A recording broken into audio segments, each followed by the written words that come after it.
It's really a pleasure to talk to you, man. I've heard a lot about you. I know that you've been an entrepreneur like myself. A lot of people who listen to this show are entrepreneurs, and you created this amazing company called Grifin. So, why don't you Yeah. introduce yourself to our community and tell us a little bit about what Griffin is and who Aaron Froug is, the CEO? Yeah, sure. So Griffin stands for Greatest Revolution in Finance is Now. And we built an app that automatically buys you stock where you shop. So the moment you buy a cup of coffee at Starbucks, it invests $1 in a Starbucks stock. You shop on Amazon.com, a dollar goes to Amazon. Anything in your life you can own just by being you. Basically, our whole intention and purpose is that we wanted to create an alternative to investing in general. I think a lot of people still don't feel comfortable getting started with it. It's complicated. It's hard. There's a lot of emotions, especially if you guys have seen in the past few weeks. There's also just a lot of ups and downs. And so, how can we build something that gives people the confidence and the control that they can do it themselves and feel good about it and say that, hey, your life, your story, that defines your investments, right? Every moment that you make becomes a piece of ownership in your life. And we just wanted to, I think, while there's a lot of amazing opportunities to get people invested for the first time, there's a huge majority of people who still don't. And so if we can make it fun, if we can make it enjoyable, and make it more in like a safer, healthier environment for them to just start, that's kind of our goal. Wow, So we've been, that's that's pretty cool yeah, stuff, man. And it says a lot about you. It shows that you're passionate about this world. You know, was that kind of how you developed this idea, where you were looking into this?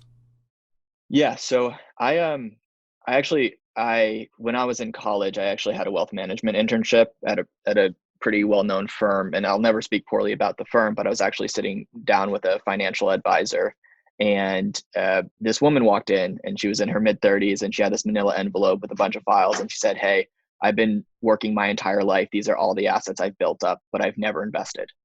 And she goes like, "I don't know what to do. I don't feel comfortable about doing it. Can you just please take care of me and my family?" And he smiles. He puts his hand on her shoulder. He says, "Don't worry, I got you." I see the same information he puts in the computer for everyone else, basically sends it off to a bunch of analysts in Chicago, and then makes 1.5% on her money. And I'll be straight up, I just kind of sat there and I was like, that sucks. That's super shitty. And the fact that like money is one thing that we all deal with, and it's all something that we do, and investing should just be a natural part of life, just as like simple as brushing your teeth. um, that ended up going back to school. I met my co-founder. There's actually three co-founders, but I met my original co-founder who was already working on an idea, and we said like, why aren't people investing and saving? And so we went around, we interviewed a ton of students, and it was the same three reasons: I don't have enough money, it's not made for me, and I just don't get it. And so there was a moment where one time my sister and I were at a Starbucks, and the guy was like, "Hey, that'll be $12 for 2 cups of coffee." And she looks back and laughs and says, "I should really own stock for how much I shop here." And so the light bulb went off. Like, why can't you just own the places you interact with? Why can't investing be as easy as just living your life, and giving everyone kind of a platform to just start? And if you really look into it, only 5 states require financial literacy courses. A majority of people build their relationship with money at 16. Most of it for us sucks. So like, how can we create a positive relationship and reset how this works, in a different way? And so that's why the purpose we're here. Like, I'm not a hedge fund manager. I'm not somebody who's been in the industry for a long time. I'm not a professional trader. I'm human. And I think the thing is like, how can we humanize an industry and actually give the retail investor and people actually access? I love So it, man. I love that energy that you put into this, and I know people and CEOs of this generation that are putting that attitude and that thought process behind the entity that they're building is really going to help this world evolve in many different ways. So let's speed up a little bit with talking about yeah, business side and creating this to a reality. You had that idea, you found that why, you had that passion, and you met some business partners, like you said, along the way. What was the beginning looking like for you guys to paint the picture for us? yeah. So we started this off in our last semester of college. And it was just something that like in between classes we got obsessed with. We start to work on all the time. We went through 100 different ideas. We basically started off with a concept where like we wanted to get people invested in music festivals. So it's like the next time you went to Coachella, you actually owned Coachella. Like we kept changing it around. I know we were literally just talking about DraftKings before this started. But we wanted to create like a DraftKings for the stock market. So basically it says like, hey, you know, Danny, if you thought Apple was going to go up 1% today and I thought it was going to go down, we each put in $5. And then whatever happens at the end of the day, whoever wins, wins. And so we like worked on that idea for 3 months until we found out it was illegal. Um, so, so it's interesting though, because due to the liquidity crisis and what happened in 2009, the Dodd-Frank Act said that you can't bet on the overall of the economy unless you own it. And so if we're betting on something and we don't own it, so when it comes to like options and shorting, that's okay because technically it's an ownership aspect. But if you're just betting on stock, it's technically illegal. And so we were like, how can we still make it fun? How can we still make it human? We went through 100 ideas. We graduated college. I had a job in banking. I was supposed to. He had a job in wealth management. We worked every day. We used to sneak into the graduate school building and we became friends with security guards. And they had these classrooms that had these huge whiteboards, 6 whiteboards, and we would write on them every single day. Like I have videos of us with 103 fever, still in the room from like 10 in the morning to like 3 in the morning. And it's we just every single day, these huge whiteboards, we used to call up different law firms and ask for free consulting services so that we could make this happen. And then one day we just all quit our jobs. We maxed out our credit cards. And we just started doing it, building it. And fortunately enough, I think a lot of life is about relationships. So, you know, us becoming friends, even on this call right now, means that we could be like lifetime business partners and that we can have relationships and that it'll be meaningful and we can help each other. And so I just was fortunate enough to have built a lot of relationships in college and just asked a lot of questions. And so within the first 4 months, we raised about $500,000 to Oh wow. Wow, start creating and it. you know, I wanted Yeah. to jump in there for 1 second and tell you something I want to commend is that you're really defining an entrepreneur right now. You know, people who are listening to say what he was saying about staying up that late and like, you know, nonchalantly, like when you're putting in that work to build your dream, sometimes that nobody else could see, it comes down to the fact that you got to put in this type of work, even if you have that fever. And then it sounds like you guys just leaned in, like you took that you fully committed. And people need to understand these principles that we're trying to teach, and what you're saying so nonchalantly, like naturally, is so important to why you're so successful. So, you know, that, and then you sped up to raising the money, the 500,000 to get you guys jump That was kind started. of a quick jump. That happened because you planted all those seeds, like you said. And what happens, I used to tell my sales team, is that you water it and you speak life into it, and eventually they're going to grow. Yeah. Did you have any mentors before you started taking this, you know, to the next level? I think anybody that you meet can give you some sort of meaningful advice. There hasn't been a single time that I've ever had a conversation with someone that I haven't learned something. So every meeting has been meaningful, and also everybody knows somebody. So it's like you build your relationships and your connections that way. And so like I would say I sat down with an account executive at a local company in Gainesville where our college was, and I've sat down with billionaires. And can tell you, I learned more from the account executive than maybe I have from the billionaires. Like it doesn't matter. It depends on the person. It depends on the meeting. And so, yes, I've had a lot of amazing mentors. I honestly, as weird as this sounds, but like my mother is one. She's like an absolute brilliant mind. And so she's been somebody who has like, because I think one of the biggest things that's not focused on when it comes to entrepreneurship is mental health and like self-worth. And so to be able to like take care of yourself and focus on yourself and know your worth and know what you're creating is very hard. And it was very hard for me to do. And I'm still learning it. And so that's why when you were saying about like living the entrepreneurial lifestyle, I think there's 2 very specific things. One, I don't think necessarily what I did was healthy. I think it becomes an obsession. I think when you love so much what you're doing and what you're building, it becomes kind of your everything. But I have to learn moderation. And I want like I don't want to push out to other entrepreneurs and say like this is the life that you're supposed to live. I think there's got to be there's got to be some sort of middle ground. You're talking about that second mountain, where it's like, what you have a big why, and usually it's something that's driving you that's way bigger than Yeah. yourself. And I've learned a lot myself from mentors along the way. Actually, someone who's going to get to speak on this show, because besides going full speed and learning about the stock market, because there's a lot of opportunity I want to dig into real quickly with you.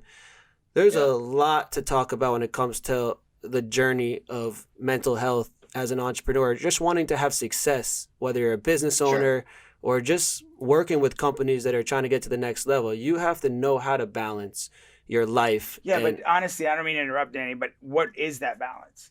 As an entrepreneur, I mean, I understand where you're coming from, Aaron. I mean, but I think that is the entrepreneur. I mean, I think it is those 16, 17 hour, days and being sick or, not wanting to do it but getting out of bed. So I think it is a mental health issue, obviously, but I think all entrepreneurs have that. You know what I'm saying? I mean, it's almost a must to kind But of be like, successful. I totally agree. That's the thing, is like, but that's like why I want to open up that conversation, because I think we all live this life and I think it's all something that we do. I just wish that there was I don't know, because it feels like an addiction, and it feels like, and so it's like when people also say like, how do you become an entrepreneur? I don't necessarily think that's a thing. I think you just are. I think like you realize that that idea, that concept also kind of comes to you.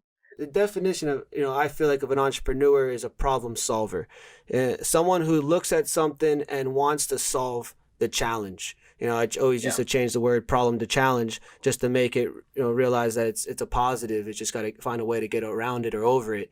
You know, the person that just made a celebrity appearance was somebody who's taught me a lot about that and doing things that are grand in life. But, for me, and sorry to cut you guys all off, Yeah. my thought is just about being fulfilled in your life. That's what the balance is. Fulfillment is the balance of when you feel that peace. And that peace is when probably you're in that flow state where you're always improving yourself. You're always learning. I love that you said that. You can learn in any conversation. And people should understand that you should always be open minded to learn from anybody of all walks of life. And that's why I preach, and a lot of people around me, our circles, is that I'll shake the janitor's hand and I'll shake the CEO's hand the same way, because the person who's actually going to hop on this call, they always say to me, Danny, whether you're a celebrity or not, we all put our pants on the same way and we all go to the bathroom in very similar ways.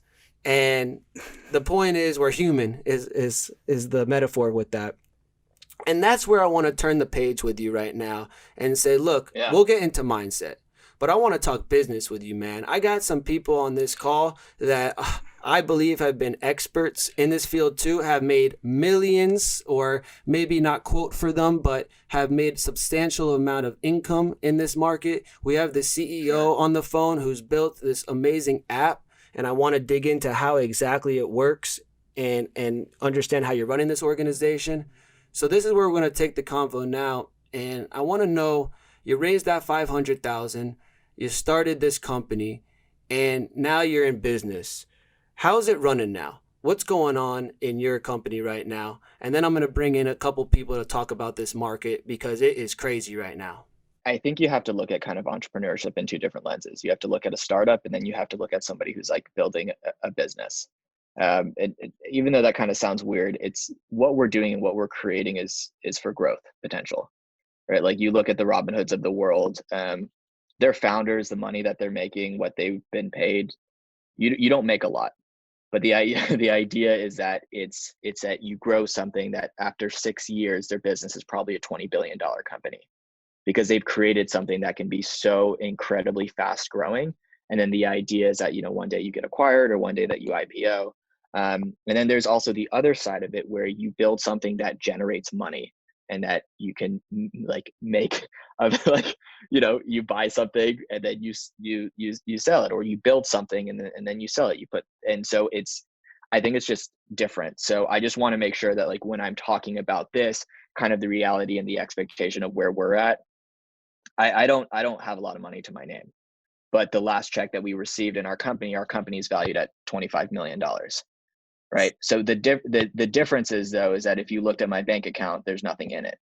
And so I think it's important to have just a clear understanding of that, like Yeah, and I being an appreciate, entrepreneur in a startup versus, you know, and that's the building. rawness that I really Yeah. appreciate, Aaron, because a lot of people see that glamour, and it comes down to, I'm announcing you, I'm hyped right now, and I'm talking about the CEO. You just told me amazing things, but there's something that we have to get to know, that building is a process, and It's a people process. Yeah. need to understand. Now, the conversation that we're going to go into for you guys is that we want to talk about this market. I want to understand your app a little bit more so people know how to use it. I think that what you're doing is great for this world because it does help people get involved into this type of market, even if they weren't going to. And then there's some strategic investors, just like people are looking at this market like a hawk every day. So give me a quick one by one of play by play. Someone is Yeah. using your app right now and how it works. So I think we try to make it as simple as possible. So all you got to do is you go into the App Store, you search Grifin with one F, Grifin, and basically it's you download the app, you create a brokerage account like any other, and we try to make it as like simple as possible. So it's like 9 quick slides, and then you link your bank account and then your favorite credit card or debit card. And so what happens is literally once you do that, you go out, you spend like normal, you don't even have to think about it.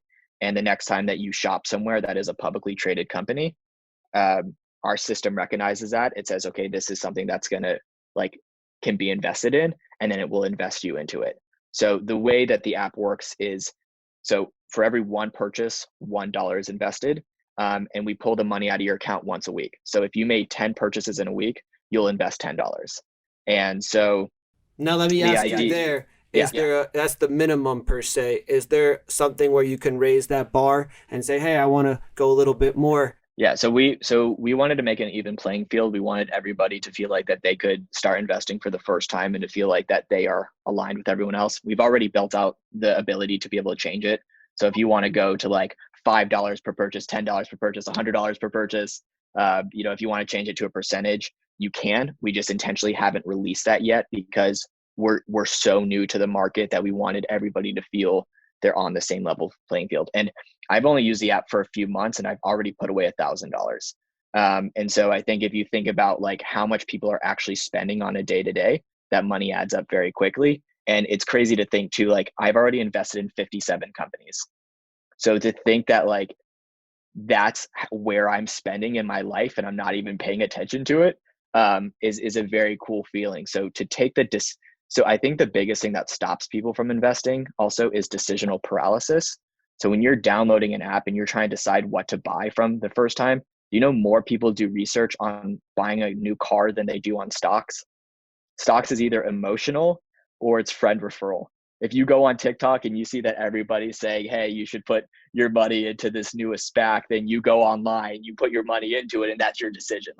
And so we wanted to say, hey, maybe right now for first time investors, let's focus on companies that are more stable, things that you've like less volatile, that you've invested in, that are dividend payers and that you can have for the long term.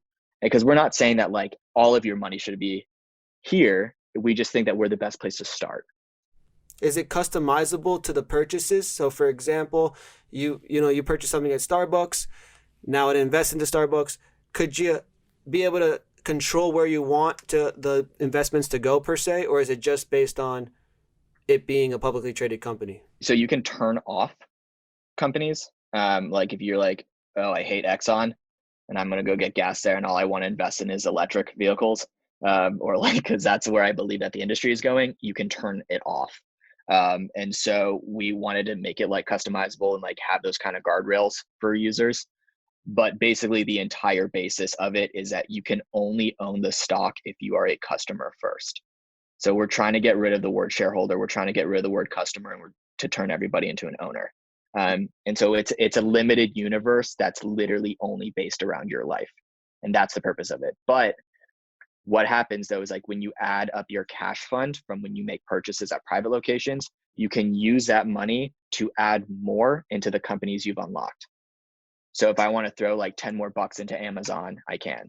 And then that's just up to me. That's awesome, man. And now, what would you say before we start digging into this market? Because I want to heat up this conversation. It's really interesting and Yeah, I'm so entertaining. excited to get into it. And the one last thing I want to mention before we get talking into the stock market, what's going on right now for our viewers, is I want to understand what you would say the best target market is for your app. Who is a great user for this platform in your eyes? So I think it's a few things.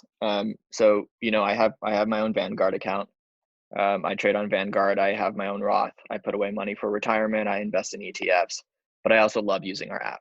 I think it's very cool to just have something fun on the side where it's like I'm micro putting away money for the long term into companies that I spend with. Like, I think the thing is too is, for example, and I'll give this. I bought Tesla stock at I think it was before its original split, and I bought it like below 100. Wow. And I sold it, and because of that, I was so upset with myself that I wouldn't allow myself to buy back into it. And I think like these emotions when it comes to the stock market is because I already missed out or I made a decision, I'm going to punish myself as it continues to go up. And I think so, like, kind of the beauty of what we wanted to create as well is that you don't have to time the market. You don't have to think about these decisions. I don't have to be hard on myself. I bought a t-shirt at tesla.com and it automatically invested in a Tesla stock. I didn't think about the price. I didn't go over it. Like, I believe Tesla will be here in 20 years. I think that like what he's creating, it's completely changing the entire environment. And so, but for some reason, emotionally, when it came to me making the decision, I would punish myself because I sold too early. And that $1,500 would have been worth probably like $35,000 right now. And so I think the thing is like, my hope is that our app is for everyone. The goal of where we want to be in the future is we want to create ownership benefits. So it says like, hey, Danny, thanks for being an owner in Starbucks. Here's a free cup of coffee.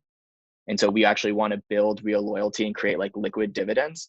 But like on the other end, I think it's like for everybody else who felt like that the investment industry wasn't for them, that they weren't good enough, that they didn't have the confidence to do it. And like our position is that it's like, we're not even a competitor to Robinhood. We're not a competitor to these apps. We're an alternative to investing in general. Like, anyone can do it. Just be yourself. Yourself is enough. You're smart enough. You're good enough to start. And so it's cool to see our user base. It's like 18 to 70 years old. It's all different backgrounds, demographics. We have a majority female, which is super cool. So there's like, I think it's just, we're different. Why not just get an advisor and just let them handle it? Because I think owning stock should be a right for every human. And I think they should be able to feel confident to do it themselves. An advisor is probably a good idea for some people. I think a majority of people most of the time can't have access to advisors unless they have a certain amount of money. Mm-hmm. So if I have to wait 14 years before I'm worth it for an advisor to speak to me, then I've missed out 14 years of investing in compounding interest. Okay. I believe that there's still reason for advisors. I just think though that with technology and how it is, that if we can get people younger in, that will change the world for the better. More people need access to investing. Investing builds wealth. And so it's an awesome question. I think that this is a good place to start. And what's really cool too is when people just own stock for the first time, action first, then they get interested in learning, then they can learn about ETFs, then they can learn about Roths. And the reality is like you put somebody into a target date fund for themselves. If they can learn about that, then they can do it themselves without getting charged 1.5%, which can be $400,000. You could spend $400,000 on a financial advisor when you could do it yourself. As being a CEO of a company who is studying this market every single day, you've become pretty knowledgeable. I've been able to surround myself with people who are pretty knowledgeable too. And I'm always learning from people. So I want to bring in some special guests for this episode. I have RB and Lance here who have been both going hard in this market. And these people are coming from this perspective that they've been the investor. They've been the person putting money into this market and watching what's going on. So I want to open up and introduce them to the show. And thanks so much for joining us today, Arby and Lance, and welcome to Millionaire Voices. Thanks for having me, Danny. Honestly, Aaron, I like everything that you said, man. I think the younger generation now, with all the technology and everything that's going on in the world, I think everybody wants to hit that 18, because in high school and even in college, they don't show you what credit cards is, what your credit score is, all these things that are literally in your life daily. Did I miss a payment for 30 days? Why is my credit 560? You know, you go to an advisor. Do I have enough money to go and sit down and pay all this money to an advisor when you have the internet? And people are getting educated in that space. And you take, what I like about your app, and I kind of downloaded it, is you take the emotion away from buying something. So you're literally spending the money every day. Why not put it somewhere where it's actually, you're getting that dollar, 5-6 years go down the road, you're 26, 27. You've said it yourself, how much you've put away already on it. Like, these kids won't even pay attention to it, when they get out of high school, and having that opportunity to, everywhere they shop, that's a publicly traded product, they're automatically investing without having to look at it every day. And as we know, as policy as investors, we get emotionally attached to anything that we buy. So, I mean, I think your app is awesome. And I know we were talking a little bit earlier before we were recording, and I'll let Lance introduce himself before we kind of get into it. So, Lance, you want to? I was going to say really, really quickly, I just want to say I love you and I appreciate you, seriously, for saying that, because it's important. And one of the biggest things that you said is credit cards too. People who understand credit cards can make money off of credit cards. Like, I have 2 million points to Hilton, and I've only stayed at Hilton 3 times in my life. You know what I'm saying? Like, and there's ways to navigate the market, but unfortunately the industry is built to make money off of people who don't have money on the lower education. It's a cash back model. You go to the gas station, cash back here, cash back there. Why not cash into a market, where you're making money, instead of getting the points where you might not fly for a year. I mean, look at COVID, what it's done. I mean, you could have all these points. You can't fly nowhere. You can't stay at a certain hotel. But yet every time you buy something, you're investing some, a portion of that purchase into a stock. And then you educate yourself. Wow, I bought this or I bought that. Well, what's Starbucks doing today? What's American Airlines doing today? All that thing is so awesome. And me being 50 and being surrounded by a bunch of younger guys and stuff like that, it's kind of cool to kind of see this evolution of apps, and introduction to having a younger generation really look forward to being those early millionaires, or they're wealthy, early 20s, late, early 30s. And this opportunity is really pretty cool to kind of watch you guys kind of create these opportunities for the younger generation. So no bullshit. I thought you were in your 30s, so that's cool to hear. Cool. So whatever you do, let me know what water you drink. It's as simple as that. But second, actually, what we want to do is we want to partner with like loyalty programs. So it would be really cool if I could use my American Airlines points and transfer those in a stock. So that's like our hope in the future as well. That would be pretty cool. And Aaron, just so I'm polite on the show, I wanted to introduce the other expert that I consider. Yeah, I apologize. I'm sorry. Oh, good. This is Lance. Lance, how you doing today, man? We're great. Thanks for having me on. It's been fascinating learning about Grifin. And one of the like idioms or sayings thrown around in investing is timing.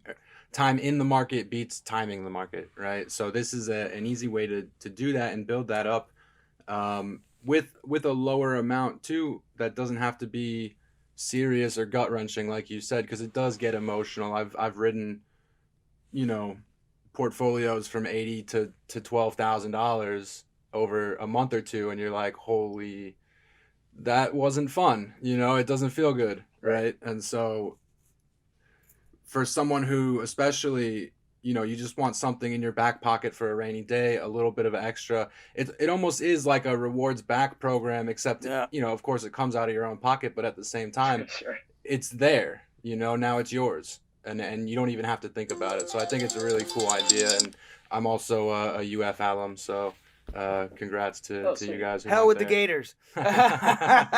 Go Gators. Well, I'll tell you what, I've been inspired by Lance and Arby the past year because they've made a substantial amount of money. And that's what I want to talk about. I'll let you guys take the floor because I consider all you guys the experts. Let's open up this dialogue right now to this market. Let's talk a little bit about some hot stocks. And obviously, everyone knows that none of us here are giving any professional advice. It's more just about having a great conversation. No professional advice here. Play at your own risk. Yeah. So, well, I guess someone can take the floor, take the mic, but let's call this more like a freestyle session of the stock market. Let's just open it up of what's a hot stock right now and what is the craziness going on right now. And I'll let the experts take it from here. I'm going to say far from expert, but lucky has a little bit to do with it, for sure. I mean, I invest long term. I think we had a little conversation earlier. I'm always looking at that upper, where is this going to go? Obviously, administration changes mean big. So as soon as Biden won and the change of administration, we know that we're kind of going to go green, or, the EVs it's been hot even prior to the change, but it's gotten hotter. So anything between like CL and E is been good for me. That's a really good one. Obviously, we were talking earlier, CCIV with Lucid just came out with their announcement. Riot, that kind of fits the Lance profile that he's been on and Chainlink and other things that, I got into it at $2. MARA was somewhere around that same price. Actually, it was less than Riot. And now you got Riot with that upswing with Bitcoin at 47. Are you paying attention to things like that? Is that something that, we talked that you're a long-time investor and you look really young to have that mentality. Typically your ages are always day trading and looking for that quick fix. What do you look at when you personally are investing into the market? I kind of break it up into a few different things. So I think a majority of the way that I invest is for the long term. So I always have that thought process in my head is this a company that I believe in that will be here for 20 years? And that's what I would put away. So for example, when the stock market crashed in March and $14 trillion was wiped off, there was a certain amount of companies that I saw that were, in my opinion, oversold. So when you look at like Carnival Cruise Lines or Royal Caribbean and it sold like 90% lost its value, I had a belief system, and this was a certain way that I looked at it, is that I believe that these companies will still be here. I think right now it's still struggling, but if you actually look at it, it's actually a necessity for some people. So when it comes to the elderly, it's the only form of available travel. Most of the time when you start getting older, you can't take airplanes. You can't travel that way. So I thought to myself, if this lost 90% of value that quickly in a month, like I believe in these companies, it's a good investment. And so those are some things that like I decided to put my money in. I did very well off of that actually. And so, but even like recently I decided, okay, well now I wanted to actually sell out of that and then move probably more into stable companies. A lot of my trading that I do is actually like when I want to do more like day trading in a way is actually my Roth account because I want to protect myself from taxes. And so so that's why that mentality is still for the long term. And so that's why it's like, I think it's so important. Like if you can max out your Roth every year, for people that are making like that below amount and can put up to $6,000 into the Roth per year, like me. And how do you do that? You guys say that so simply. Like how do you put your money in the Roth? So, I mean, for me specifically, like I have a Vanguard account, and then every single time that I get paid, I put aside a certain amount of money and I put it into my Roth. And so I always make sure that I fund my Roth before I fund any brokerage account, because I'm looking at it from the point of view of, I think that, so have you Hims, like Hims and Hers, like the men's hair loss. Yeah. And I said, you have these medicines that are legacy, they're antiquated. And so we're moving more into a system where like people want good design, people want good experience, they want direct to consumer, they buy online. And so the easier way to access that, I think that these companies are brilliant. So for me, like I decided to like make a purchase of the stock when because it's SPAC'd, right? It went through a SPAC. And so I bought what? Alex Rodriguez was one of the ones funding that. Yeah. And Yeah. so like I ended up buying into it, that doubled. But I bought that in my Roth. And so like it's been 30 days. I can make a decision if I want to sell or not worry about the tax consequences of it. And so that's like the decision that I make. So I don't know if I'm the right person to maybe ask about this. I've put a few dollars of Dogecoin I feel like Whoa. about those types of things. Don't say that so nonchalantly, because we have someone who went heavy into the cryptocurrency market, Mr. And Lance. done extremely well. Extremely well. Why don't you? Extremely well. Can you interject? I should have followed bit? him about 4 years ago. Yeah, definitely. Everybody, listen up for this guy right here.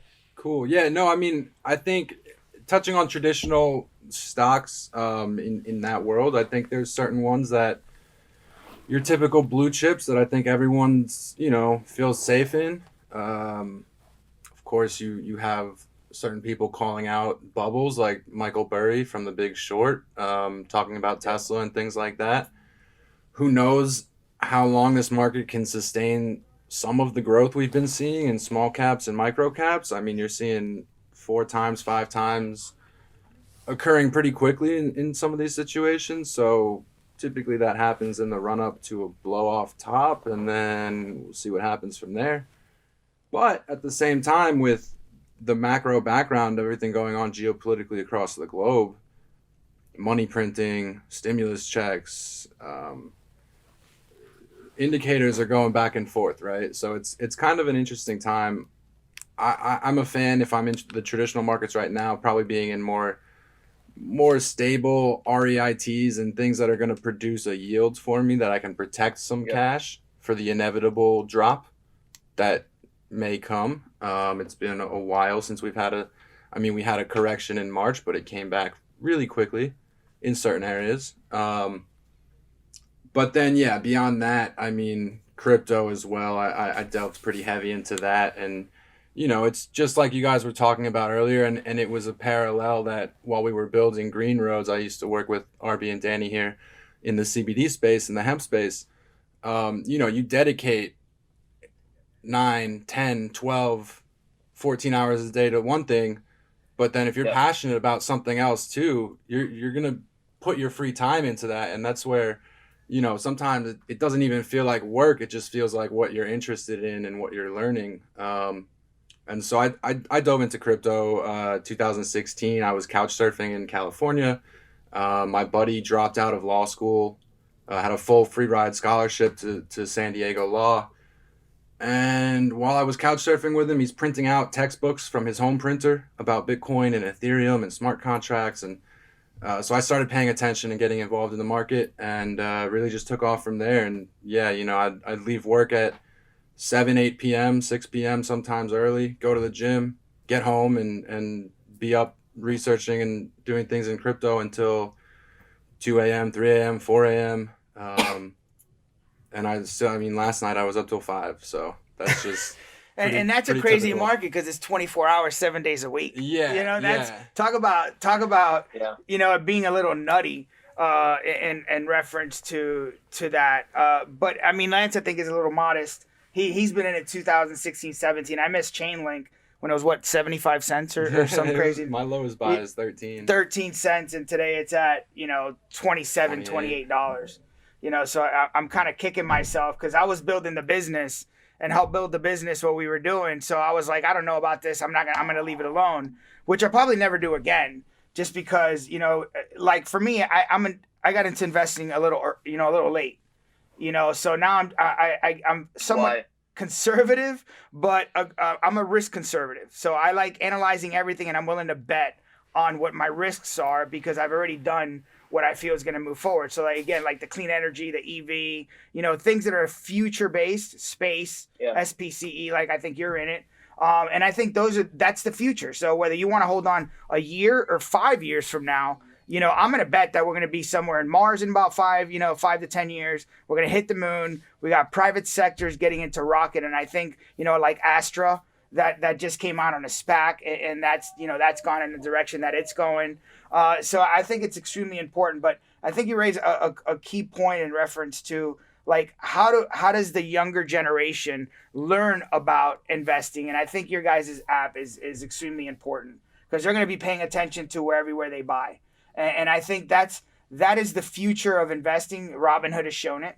Reddit's, a lot of these guys are on Reddit. A lot of these girls are on Reddit. People just learning about the market and really making the market change compared to these insiders over the decades that they've been running the market. Now that's all changing. You got a lot of younger generations that are putting 18, 19 hours on studying. These guys are out at dinner, ordering Macallan and taking Patron shots. And you got these younger generations just hitting the computer and doing their research on companies and who's sitting on the board and what's future, for this industry. And, that takes me to like the UAVS. It's a drone company, and it made a huge jump when the administration says that they were worried about DJI and other software, kind of getting into the American, back end of personal information, because everybody's kind of flying a drone.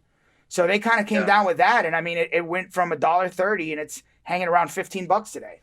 So those are the kind of things that I like looking at, and I'll play long term on those things, maybe take a little bit of profit, which, I try to get away from, because that those taxes are a killer.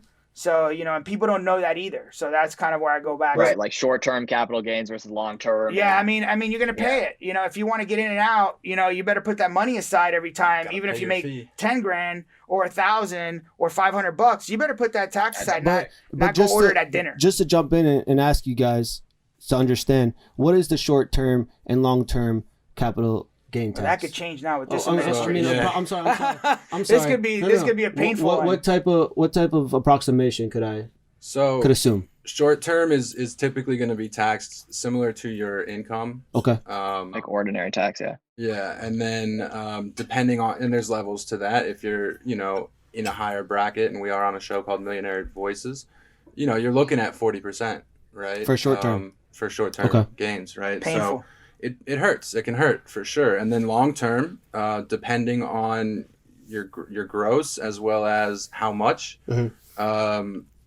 your income and how much you're taking out, up to 40,000 with minimal income, you're going to get 0% federally. States are different. Each state has their own. 15% gets you up to 440,000, 445,000, something like that, and then 20% above that. Fair enough. So if you make $1 million over 13 months, and let me ask owe you, 400. Okay, and thank you for that information, Lance. And let me ask you guys this: Is it the same? Is it the same in the cryptocurrency market? Yeah, cryptocurrency is same. It's taxed the same. Is that going to stay the same? We'll see. We'll see what happens. Time will tell. Okay. Well, let me ask you guys this, because I'm in awe right now, and I'm sure everyone else listening is, because these people are making these moves, real life, and executing on the plan. What do you guys think this market and what we've seen during the pandemic, can you relate it to another year in history? And what do you think the future holds? I know the stock market's unpredictable with all this volatility, and we'll talk about some stocks, the GameStop thing, the Bumble thing, and all the other recent news. Can you guys? I mean, I'm the old guy in the room. Can you guys give me some? Can you guys give us historical perspective? His historical, you guys' historical records. From what you guys study, according to your calculations. According to our calculations. I mean, I look at you guys as brains on this market. Talk to me about the state of this market and where it's going, so people understand, like myself and others. I saw the .com in the 2000s. You're going to have corrections in this market. The March correction was because of the pandemic. That's what I think. I mean, it was obviously going in the right direction, but now you have this eclipse of event that kind of takes the market to 19,000. That was huge. Now you have it on the opposite side. You have a growth that's just unfathomable. I mean, it just doesn't stop. It just continues to grow and grow and grow. I think there's going to be a correction. There's got to be one. I think probably around 10%. We might see some at the end of the first quarter, or somewhere close to that. And then we might have summer's always a little slow. People don't understand that I do very well on certain days where the market is very flat or even negative. Okay. You have the UDAL, which I play. I've had it when it went to like high 30s. I'm going to play that for a very long time, and that works off the 30. The 30 stock index, and then you play like QQQ and all these other ones, but I'm always going to beat them, because there's always going to be corrections. The important part for me is to have funds available when that correction happens. All right, so I'm here wherever I'm at. I don't think it's ever going to get back to that 19. I mean, Kyle that couldn't make it today, I got it to Facebook, Amazon at 1,800. All these opportunities came up. This is in March? This is in March. Okay. Am I going to have that opportunity again to kind of get in there? I'm not going to invest as heavy as I did when Right. March came around. I'll keep picking at it if it goes in the 2,800s or 2,900s, but I'm not going to continue to add huge amounts of money to that because it doesn't allow me to play in the other parts of the market. So I've done very well off the typical market. You know, the market that's not on the on this big, you know, Dow's up 500. The Dow's been up 300-400 points in one day, and I'm down. So I mean, it really depends, but I think the market's definitely going to take, you know, it's got to get a correction. I feel like too far. I feel like this is gonna become around the horn right now. I feel because I'm rocking the suit. I'm gonna hit the horn right now. And Aaron, hey, you're up. 30 seconds to a minute on the mic. What's your take on the market right now? The stock market's the only thing that goes on sale and people don't buy. I love what you were saying about having cash set aside for that. It's important. I mean, if you look at Warren Buffett, he always said, like, I that's when you buy in, you're getting a discount on these companies. Like, that's the whole purpose of it. I mean, and so I also think that the more the power of the retail investor comes in, it's not going to be about fundamentals anymore. It's going to be about the sentiment and how people feel about companies. I mean, the fact that Tesla is, you combine every single other car company together and Tesla is still more valuable, right? I mean, the thing is that Wall Street said that Tesla wasn't a good company. Look where it is now. And so I think the thing is like, you just have to, the more and more that we understand people, the more and more we'll understand the market. I don't necessarily know what's going to happen. I don't think that I'm somebody who can predict that. What I can say though, is that once more and more people have access to the market, we're opening up the US markets to the rest of the world and more capital can come into it. Like, that's just, you know, it makes sense. The reason why the market's going up so much is because more than ever people have access into it. Also, if you have the federal funds rate is like 0.1%, there's no reason for me to keep my money in my savings account. And I also think too that you're also going to see a lot more money going into the private space, investing in startups, the returns, like those types of things as well. I think but that's what's the importance in my mind about like diversification, like having your money in different areas. The fact that, like, Lance, you put money into cryptocurrency, which is like, is awesome. And I honestly, I want to ask you, because I want to have an open conversation of, did you hold all of it? Was there a point that you sold? The fact that you bought in so low, were you willing to buy in as it got higher? Like, all of these like real conversations, and even, you know, just like even hearing the other side of saying like, well, I invested late, right? And like, I just got into the market now. I want to hear like, wait, why did it take so long to get in now from the other side? So like, ask both of you those questions, because I just think we need to talk about this.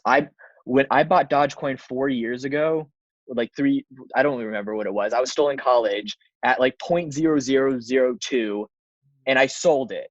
And it got up to like that's 0.09. That's the best time so to buy Dogecoin. What? The best time to buy Dogecoin is when it's under a penny, and then the best time to sell it is when it's over 4 or 5.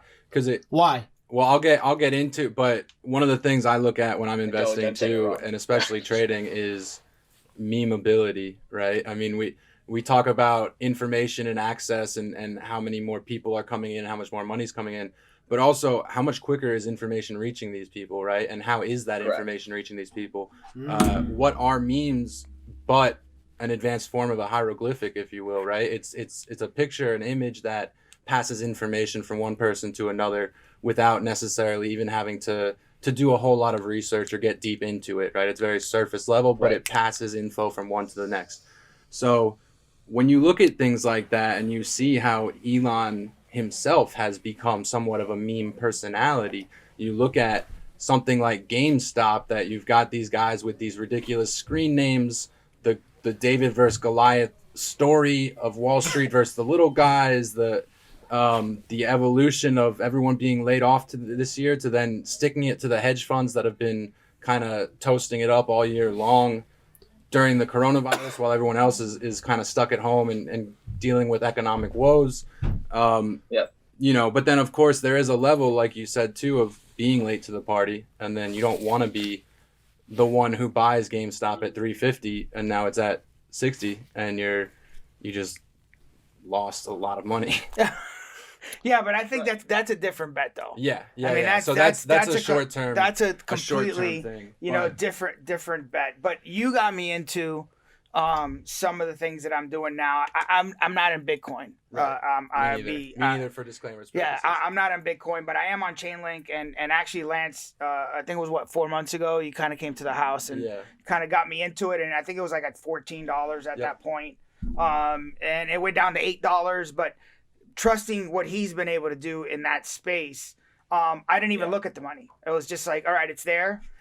If it went to 8, I should have bought more, but I didn't, because I just wasn't in the mood to be honest. I was looking more at what the traditional market was giving me, and I was doing well on that, and I invested pretty good on what he gave me. But then I also bought an additional. I bought like BAT. I bought Orchid. That now are actually on the up climb. I have them at somewhere around 20 something cents, or I think they're at 60 something cents. But again, I have no idea what the company's about. It was just, I have zero where it's going to be 5 years from now. So the typical trading mentality that I have in the typical market is so far from where that market's at. I threw money at it that I'm like, you know what? It's there. I'm not going to look at it. It's like an IRA. I'll pay attention to it 3-5 years down the road, because I think that that's the future with, all the money that's coming into the market, the stimulus, what that does to the market. But I'm going to be the devil's advocate. Sooner or later that runs out, because people are going to have a job if they're not getting a paycheck from the government. So, the biggest war I think that's going on right now in traditional trading is that you have these insiders that have controlled the market for decades.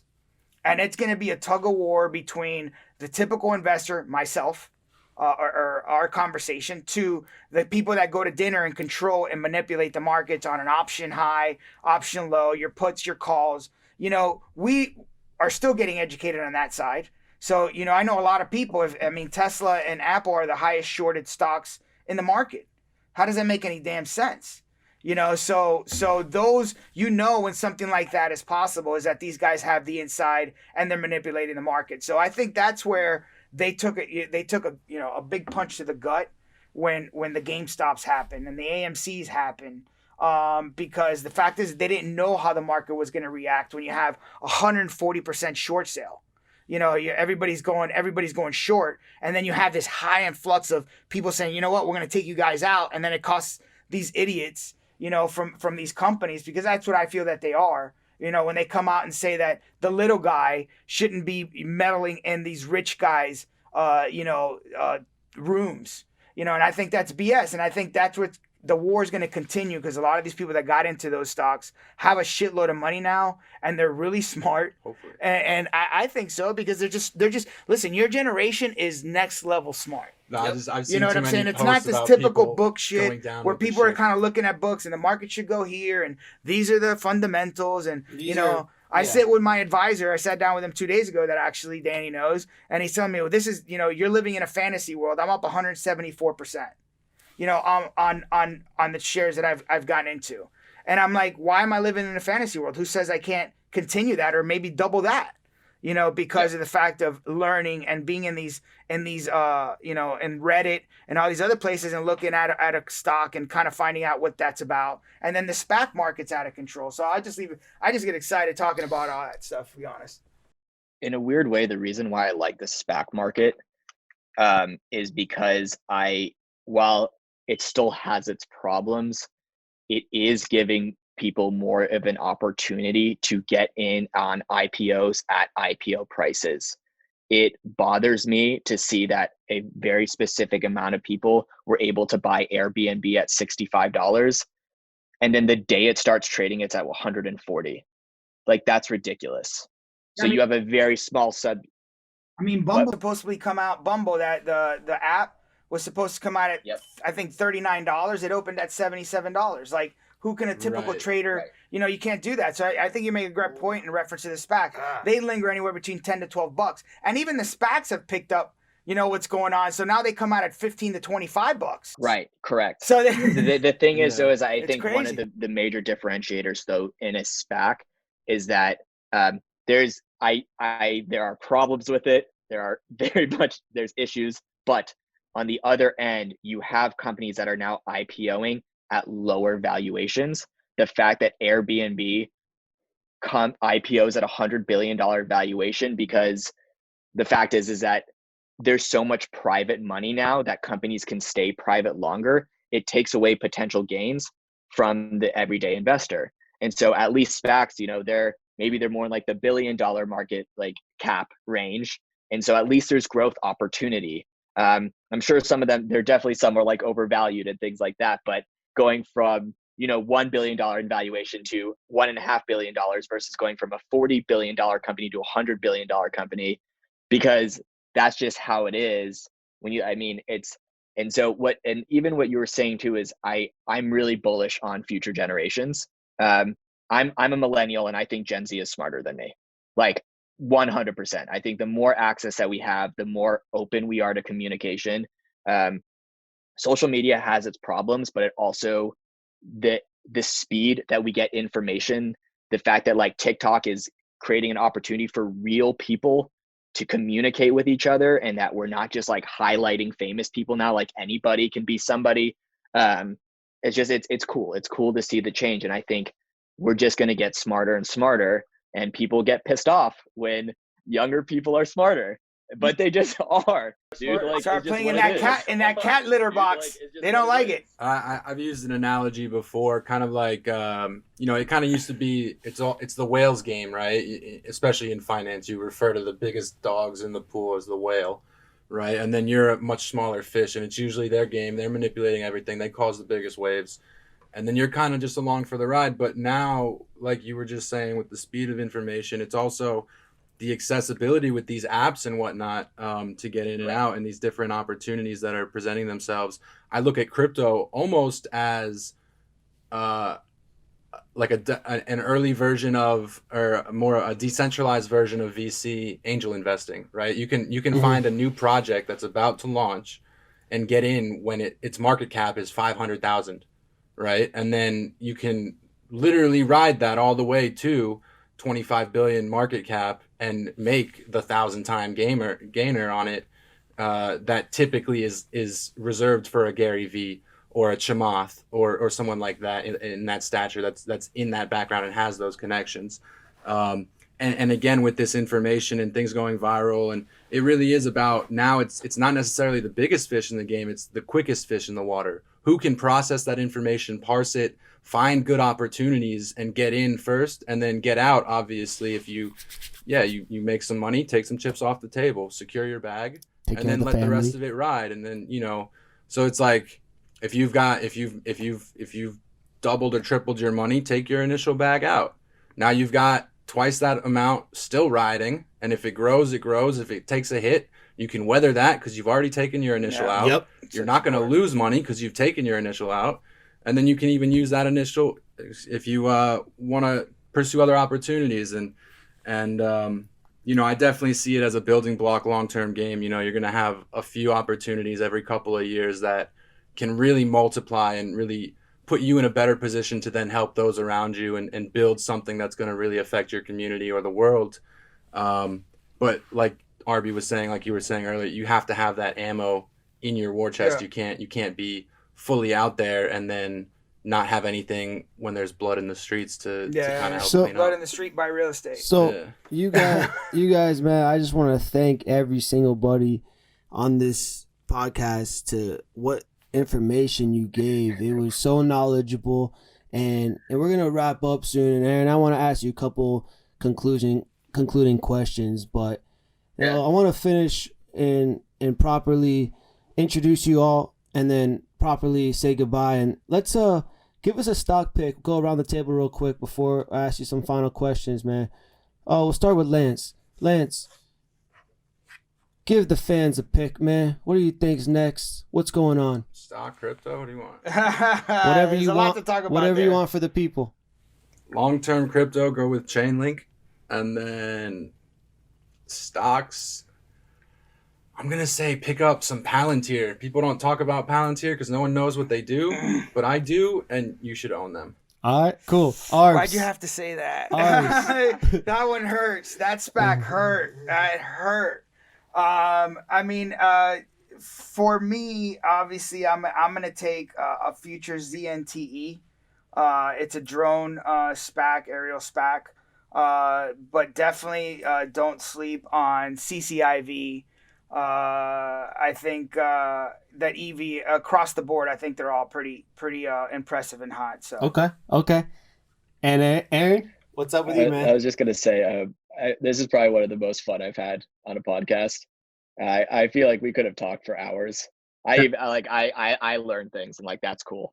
I got it. I think probably my truth of my answers is that I'm probably not going to provide a company for people to choose. I think it's more of invest in what you believe in and be willing to stick with that and think of it from a long-term mentality. You're doing this to buy wealth. Mhm. Be smart about investing. Only invest money that you are okay with losing. And it was very, very scary for me to see people putting all of their life savings into GameStop and AMC, because of like trying to get in on the momentum trade and seeing so many people basically get fucked. I don't know how else to say it because of it and buying in too late. Like protect yourself, have a savings, be smart about it.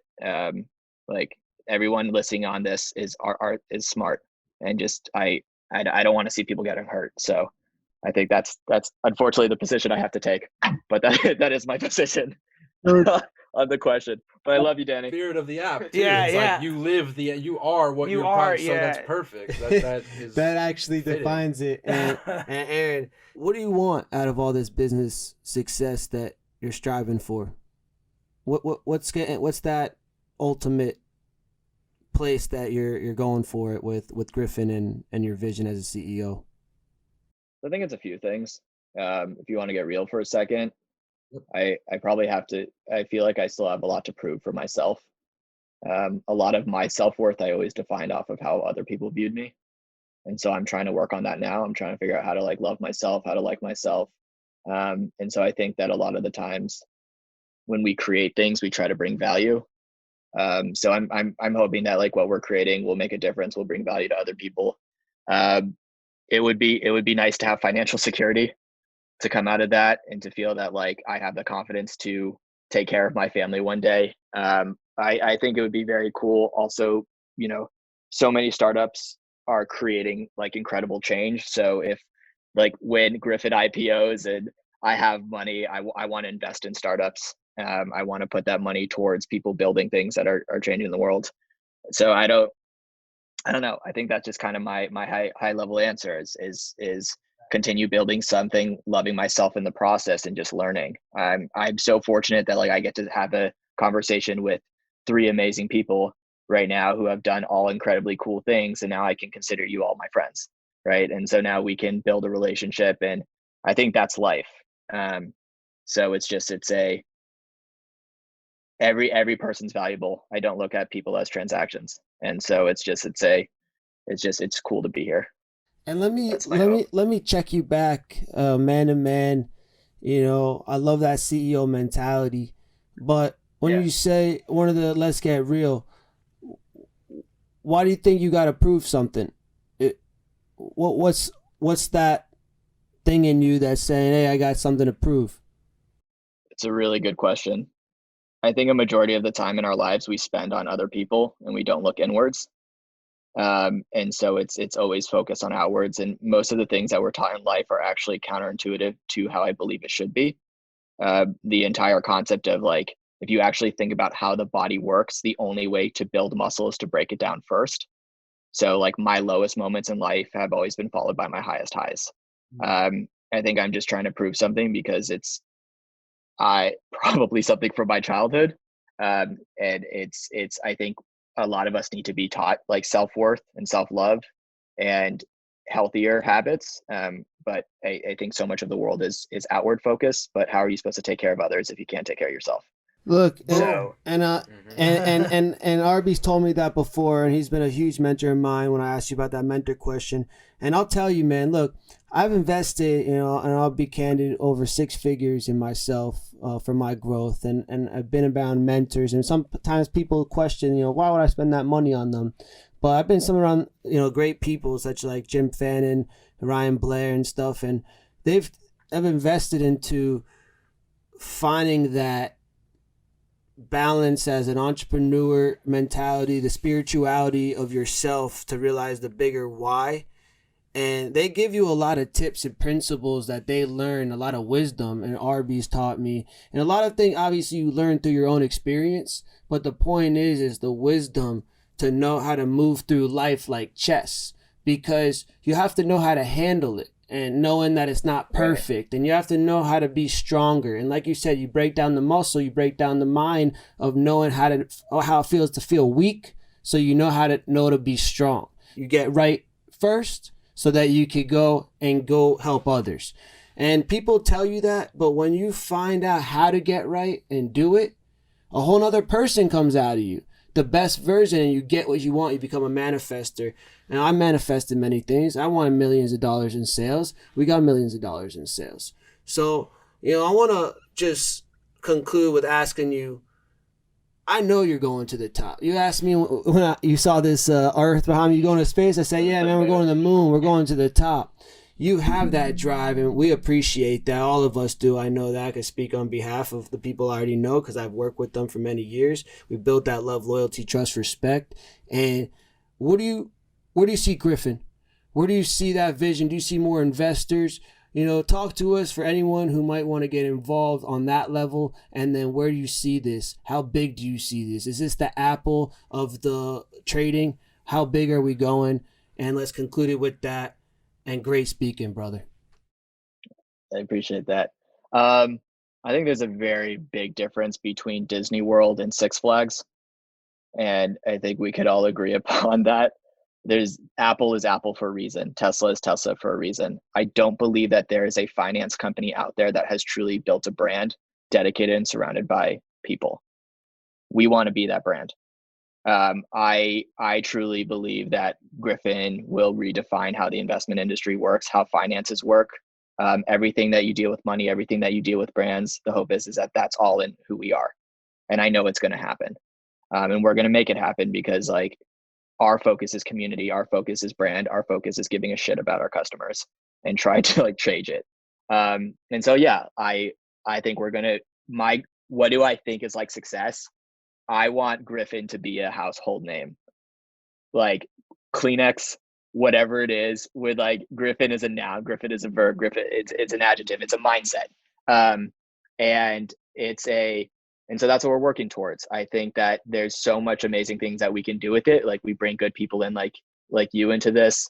In the next few months, we're looking to even raise another round of funding. So we haven't taken on funding for about a year and a half. We've proven everything that we said that we would. And so we're going to look to raise $10 to $15 million.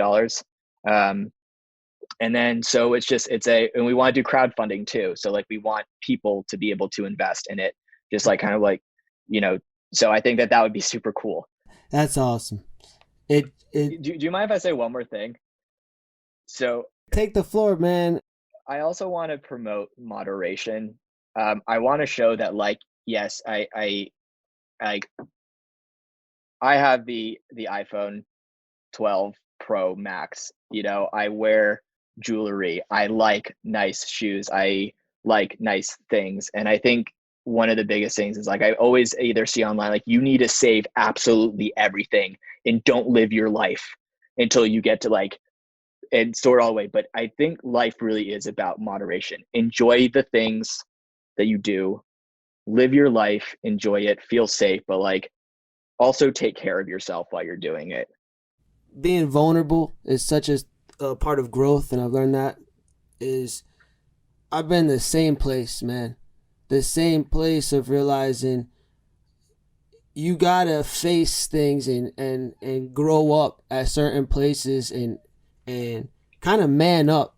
I wouldn't say woman up. I'm not saying men or women. Just step into knowing that you got to take responsibility for the life you want to live. You can cry about it. You go through hard times. You can feel defeated, but you got to face it. You got to approach it, and you got to hit it head on. And, once again, I learned that from Arby. When there's something that pops up and it bothers you, you go and address it. You don't let things just, build upon you and things and stresses and whatnot. And you don't speak your truth, because then you're going to be sitting there wallowing in your own despair and feeling sorry for yourself and whatnot. And this journey is about fulfillment, but it's about reaching some goals. Get to your goals. You know, people tell me, Danny, stop talking about it. Be about it. And that's the type of thing. But at the same time, it's just enjoy it. Don't be trying to do it to prove it. And that's why I kind of question you on it. Prove what? It said just do. Just do. Let's do. And that mentality is just simply just go into your life and enjoy it. And just learn from your mistakes and get better at what you do. Don't be so hard on yourself because it's not so serious. But do it big. Don't settle for nothing but greatness. Because if not, I mean, it's all good. You don't know if you come back again. It's up to you to figure that out or to take that test. So, but compassion is great. I'm someone who likes a hug. I know people that say, yo, get your ass up. Stop being a bitch. You know what I'm saying? I've heard people like that. I like hugs. It's okay. It's going to be okay.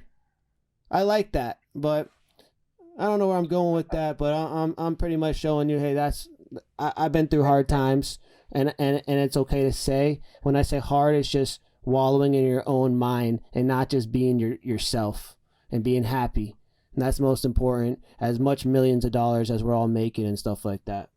I think I'll even like add on to that and like to speak from the I point of view. If I'm always comparing myself to somebody else, I'm gonna lose, no matter what.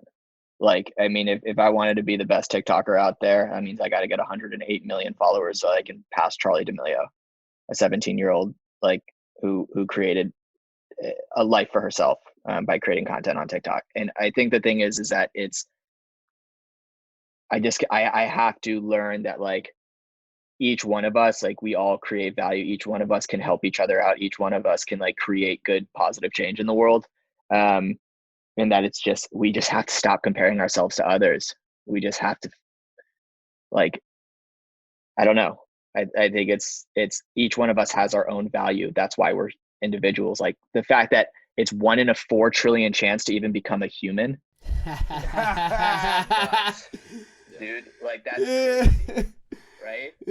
So, that's a great line to end it, man. Holy baloney. Yeah. Bro, hey, look, we're on the same page. So it's a pleasure to have you on this show. It's a pleasure to have this conversation. And I wish you the best. I'm going to promote your stuff. And anybody who wants to know more, I'll have more information in the description and the links below. Make sure to share, subscribe, like. We just want to grow this community. We just want to help you out. And we just want to live a great life. So thanks, everybody, for being on this episode. Aaron, Froug, CEO, founder of Grifin, co-founder of Grifin. Thanks for coming on Millionaire Voices, man.